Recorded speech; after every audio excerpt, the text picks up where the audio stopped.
चुनाव को लेकर चिराग पासवान का बड़ा दावा। बहुमत से सरकार बनाएगा एनडीए गठबंधन।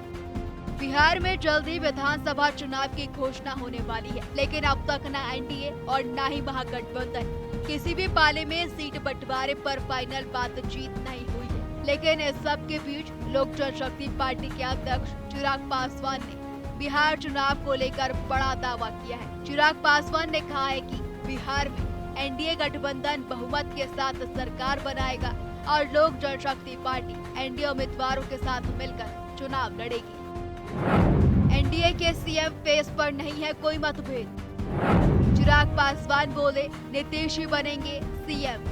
एनडीए में लंबे समय से सीट शेयरिंग पर घमासान जारी है और सीट शेयरिंग के मामले में चिराग पासवान ने एनडीए की टेंशन सबसे ज्यादा बढ़ा रखी है। लोक जनशक्ति पार्टी न सिर्फ 40 के करीब सीटों की मांग कर रही है, बल्कि कई मौके पर जनशक्ति पार्टी के कार्यकर्ता चिराग पासवान को फेस के तौर पर भी पेश कर चुके हैं। इसी के बाद सियासी गलियारों में चर्चाओं का दौर चल रहा था कि एनडीए में न सिर्फ सीट बंटवारे पर बल्कि सीएम फेस को लेकर भी तनातनी चल रही है। लेकिन अब इन तमाम कयासों पर खुद चिराग पासवान ने विराम लगा दिया है। चिराग पासवान ने कहा कि बिहार के अगले मुख्यमंत्री नीतीश कुमार ही होंगे। एनडीए उनके नेतृत्व में विधानसभा का चुनाव लड़ेगा और पूर्ण बहुमत के साथ उनकी वापसी भी होगी। उन्होंने कहा कि एनडीए के सामने कोई चुनौती नहीं है। इस दौरान चिराग पासवान सीट शेयरिंग पर भी सफाई देते नजर आए। चिराग ने कहा कि एनडीए के अंदर सीटों को लेकर कोई विवाद नहीं है।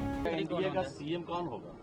इस पे अभी भी प्रश्न चिन्ह है क्या? क्लियर आप भी सीएम। मैं पुनः क्लियर कर देता हूं कि मुख्यमंत्री नीतीश कुमार जी के नेतृत्व में हम लोग चुनाव लड़ रहे हैं। मुख्यमंत्री नीतीश कुमार जी एक बार फिर 2025 बिहार विधानसभा चुनाव परिणामों के बाद मुख्यमंत्री पद की शपथ लेंगे। चिराग पासवान के इस बयान के बाद अब ये सवाल उठ रहा है कि क्या चिराग पासवान ने मुख्यमंत्री नीतीश कुमार के सामने सरेंडर कर दिया है। बिहार एनडीए के घटक दलों में तनातनी किसी से छिपी नहीं है। पिछले कुछ समय से एलजेपी लगातार सीएम फेस के तौर पर चिराग पासवान को पेश कर रही थी। इन सब के बीच अब चिराग पासवान का ये बयान इस बात का संकेत है कि बिहार एनडीए में आपसी बातचीत के बाद अब चीजें बेहतर हो रही है। ऐसे में सबकी निगाहें अब इस बात पर टिकी हुई है कि सीट बंटवारे के बाद चिराग पासवान के पाले में कितनी सीटें आती हैं।